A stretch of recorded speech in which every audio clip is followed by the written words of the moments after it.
এই শাহবাগী মহিলার প্রশ্ন, হাদির স্ত্রী কেন মিডিয়ার সামনে আসে না? শুধু তার নয়, বাংলাদেশের ভিতরে অনেক মিডিয়া ব্যক্তিত্ব, অনেক লোকের এমন প্রশ্ন যে হাদির স্ত্রী কেন সামনে এসে কান্নাকাটি করে না, মিডিয়াকে বলে না যে তার সাহায্য দরকার, বা হসপিটালে কখনো তাকে দেখলাম না, তার স্বামীরে দেখতে আসলো না।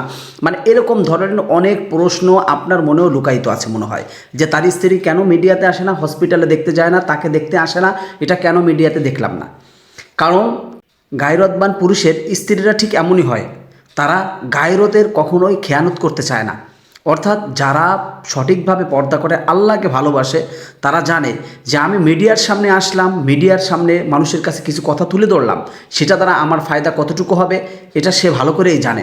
কারণ মিডিয়ার ভিতরে যারা আছে এবং সোশ্যাল মিডিয়ায় যারা কাজ করে, তারা পাবলিসিটি করার জন্য তার একটা ভিডিওকে কাটসাট করে অনেক ধরনের ব্যক্ত করতে পারে। কিন্তু সে জানে যে সারা পৃথিবীর মানুষের কাছে যদি আমি বলি, মিডিয়ার সামনে এসে যদি বলি, তাহলে আমার গায়রত নষ্ট হবে এবং তারা আমার কোনো উপকারে আসবে না। এবং আমি যদি 2 রাকাত নামাজ পড়ে আল্লাহর কাছে কান্নাকাটি করি, আল্লাহর কাছে বলি, সারা দুনিয়ার মানুষ যেটা না করতে পারবে, আল্লাহ পাক রব্বুল আলামিন নিমিষের ভিতরে, সেকেন্ডের ভিতরে তার থেকে কোটি কোটি গুণ বেশি কিছু করতে পারবে। এটাই গায়রতবান স্ত্রীর চিন্তা ভাবনা। আর শাহবাগে যারা আছে, তারা মিডিয়ার সামনে এসে কান্নাকাটি করবে, চিল্লাফাল্লা করে মানুষের কাছে সহযোগিতা করবে, তারা আসলে গায়রতকে সেটাই বোঝে না। তারা চায় যে অর্ধ উলঙ্গ থেকে মানুষের সামনে কিভাবে পাবলিসিটি করা যায়, মানুষ তাদেরকে নিয়ে ট্রোল করুক এবং মানুষ তাদেরকে নিয়ে কথা বলুক। কিন্তু গায়রতবান স্ত্রী কখনো এটা চায় না। এই কারণেই হাদির স্ত্রীকে কোনো মিডিয়ার সামনে দেখা যায় নাই, এবং হাদিকে দেখতে গেছে কিনা এটা আপনি আমি দেখি নাই। কারণ সে এমনভাবে গিয়েছে কেউ বুঝতেও পারে নাই।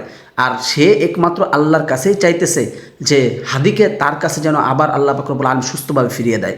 এবং লক্ষ কোটি জনতা এটাই চেয়েছে যে হাদিকে যেন আল্লাহ পাক রব্বুল আলামিন অতি দ্রুত সুস্থতার নিয়ামত দিয়ে তার পরিবারের কাছে এবং আমাদের বাংলাদেশে আবার ফিরিয়ে দিক। যাই হোক, এটা হচ্ছে তার, এই কারণে তার স্ত্রী মিডিয়ার সামনে আসে না। আপনার মতামত যদি থাকে অবশ্যই কমেন্ট করবেন, ভিডিওটি ভালো লাগলে লাইক এবং শেয়ার করবেন। তো সম্পূর্ণ ভিডিওটি দেখার জন্য আপনাকে অসংখ্য ধন্যবাদ। তো সবাই ভালো থাকবেন, সুস্থ থাকবেন। আসসালামু আলাইকুম ওয়া রাহমাতুল্লাহি ওয়া বারাকাতুহু।